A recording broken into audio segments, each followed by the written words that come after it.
Jones में बांटा गया है। 15 से 20 पुलिसकर्मियों की तैनाती की गई है। इस बीच अखिलेश यादव ने कांवड़ रूट पर भी बड़े सवाल उठा दिए। देखिए एक रिपोर्ट। सावन का पावन महीना शुरू होने वाला है। कांवड़ यात्रा की तैयारियां जोरों पर हैं। जगह जगह पंडाल लगाए जा रहे हैं। सूबे के मुखिया योगी आदित्यनाथ व्यवस्था पर पैनी नजर बनाए हुए हैं। इन सब के बीच सियासत भी उफान पर है। समाजवादी पार्टी और बीजेपी के बीच जोर आजमाइश जारी है। एक दूसरे पर जुबानी जंग जारी है। एक और समाजवादी पार्टी के अध्यक्ष अखिलेश यादव बीजेपी पर तंज कस रहे हैं, वहीं बीजेपी समाजवादी पार्टी को उसकी सरकार में हुए दंगों की याद दिला रही है। सपा के 17 के पहले शासन देखा है, रोज दंगा फसाद बम फटते थे, राज्य के अंदर गुंडागर्दी चरम सीमा पर थी। आज सभी त्यौहार, चाहे हिंदू हो चाहे मुस्लिम त्यौहार, सभी शांति से संपन्न होते हैं और सभी लोग जो भी प्रशासनिक अलमा वहाँ है, जो बैठक करते प्रशासनिक स्तर से, दोनों पक्ष है वो उसको मानते भी हैं और उसके अनुरूप कार्य भी करते हैं। तो जो जो जब का त्यौहार है अपने त्यौहार अच्छा मनाते हैं। कांवड़ यात्रा भी किसी भक्त जन को परेशानी हो, पूरी सरकार उनके स्वागत के लिए, उनकी व्यवस्था के लिए आदरणीय योगी जी सरकार तैयारी कर चुकी है। अब किसी प्रकार को कांवड़ यात्रियों को परेशानी नहीं है। हमारे कांवड़ियों के लिए क्या व्यवस्था की उन्होंने, उनके रुकने के लिए, ठहरने के लिए, सुरक्षा के लिए, उनके स्वास्थ्य के लिए, उनके खाने पीने के लिए। अगर ये कॉरिडोर बना देते, कॉरिडोर कितने का होता, 1000-2000 करोड़ का होता। अब आप सोचिए, गोरखपुर लिंक बना रहे 7000 करोड़ का, लेकिन हमारे कांवड़ियों भाइयों के लिए, आस्था के लिए 1000 करोड़ का कॉरिडोर नहीं बना सकते। क्यों नहीं बनाया इन्होंने 1000 करोड़ का कॉरिडोर? 7000 करोड़ अपने घर के लिए सड़क बना ली। सावन में गंगा जल को शिवालय में चढ़ाने की परंपरा है। इसको देखते हुए सरकार ने खास इंतजाम किए हैं।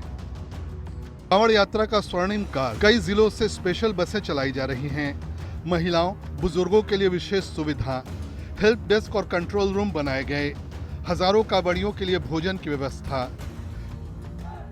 कांवड़ियों पर पुष्प वर्षा और खास सुविधाओं से विपक्ष तिलमिला उठा है। यही वजह है कि कांवड़ यात्रा उनकी आंखों को चुभ रहा है। ऐसे में विपक्ष तुष्टीकरण की सियासत से अपने वोट बैंक को साधने में जुटा है। वहीं कांवड़ यात्रा की तैयारियों से साधु संत गदगद हैं। ऐसे में उनका मानना है कि ये युग कांवड़ियों का स्वर्णिम काल है। कांवड़ यात्रियों के लिए ये स्वर्णिम काल है।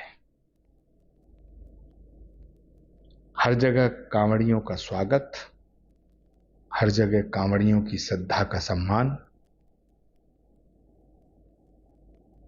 तो ये तो इतिहास में स्वर्ण युग के रूप में लिखा जाएगा। उत्तर प्रदेश के इतिहास में स्वर्ण युग के रूप में अंकित होने वाला कार्यकाल है। एक और कांवड़ यात्रा को लेकर सियासत में उबाल है, वहीं दूसरी ओर योगी सरकार कांवड़ यात्रा में कोई कोर कसर नहीं छोड़ना चाहती। दरअसल 2027 में यूपी में विधानसभा चुनाव होना है। ऐसे में विपक्ष किला फतह करने की नाकाम कोशिश कर रहा है। ब्यूरो रिपोर्ट, हिंदी खबर। तो कांवड़ यात्रा शुरू होने में 2 दिन से भी कम का वक्त जो है वो बाकी है, लेकिन लगातार हम देख रहे हैं कई दिनों से कांवड़ यात्रा को लेकर तैयारियां तो हो ही रही हैं, लेकिन उससे कहीं ज्यादा अगर हम देखें तो सियासत इस पर जारी है। लगातार प्रतिक्रियाएं भी सामने आ रही हैं और इस बीच समाजवादी पार्टी की तरफ से ये भी कहा गया था, अखिलेश यादव की तरफ से, कि कांवड़ यात्रियों के लिए कॉरिडोर बनाना चाहिए था और अगर हम सत्ता में आएंगे तो कॉरिडोर बना देंगे। यानी सबसे बड़ा मसला इस वक्त उत्तर प्रदेश में अगर हम देखें तो वो कांवड़ यात्रा का है, जिस पर लगातार सियासत जो है वो गरमाई हुई है। एक छोटा सा ब्रेक लेना होगा। खबरें लगातार जारी हैं, आप देखते रहिए हिंदी खबर।